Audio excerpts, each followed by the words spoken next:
What can we do on this episode?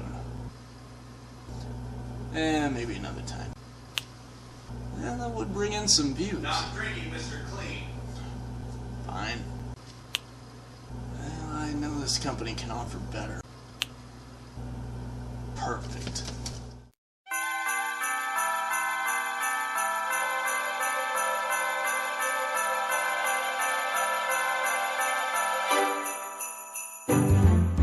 Lollipop, lollipop, lolly, lolly, lolly, lollipop, lollipop, lolly, lolly, lolly, lollipop, lollipop, lolly, lolly, lolly, lollipop.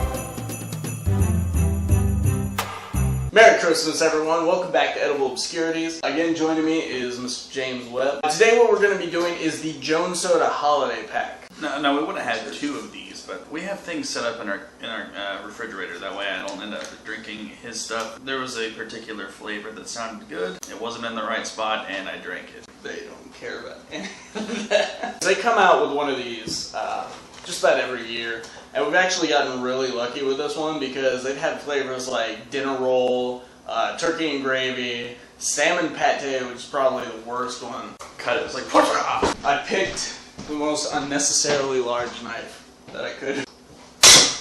Look at that. I like it. And because real men drink scotch, that's the kind of tester glasses we'll be using. Let's do the one that you already stole from me, and that's sugar plum. I did not like how that came off so easily. These are old. I've had these like at least 2 years now. Probably, well, they're not really black because look at that. You got a lot of carbonation in there.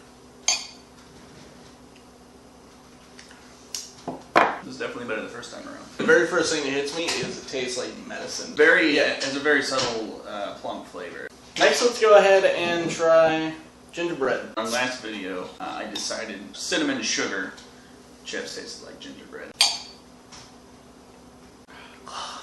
It's an awful lot of ginger. Now, I like ginger ale. In fact, we just recently bought a type of ginger ale that they said was too gingery. But this was not meant to be a drink. It tastes alright. I mean, if you're looking for something weird. You're at the local supermarket and you need to pick up some drinks for the house. You're like, I would really like to drink some cookies. Like, you know, if you happen to come across this, I'd suggest it. But it was not. That flavor was not meant to be a drink. Next up is candy cane soda. You notice candy canes are getting smaller? Well, it depends on where you're shopping, because at Kroger, I saw some old-fashioned.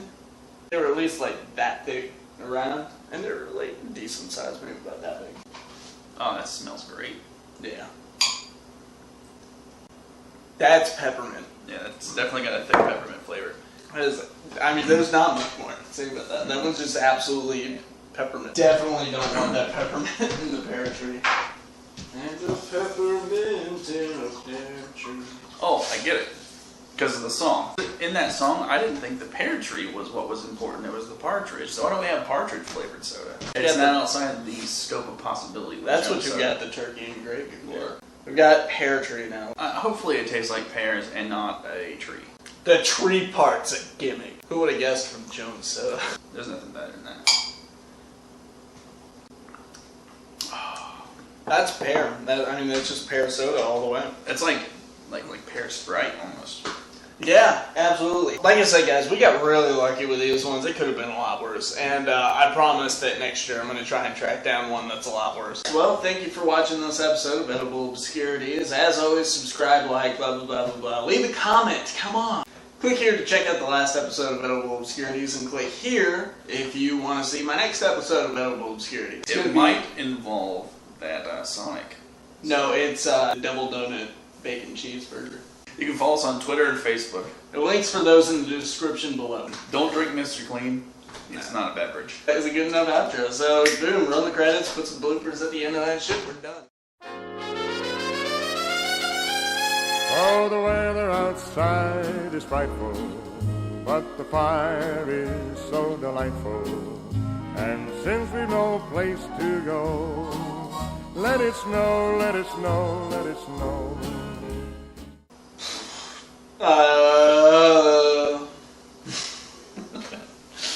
By the way, thanks to Orrin Bailey for providing the music for this and the last one.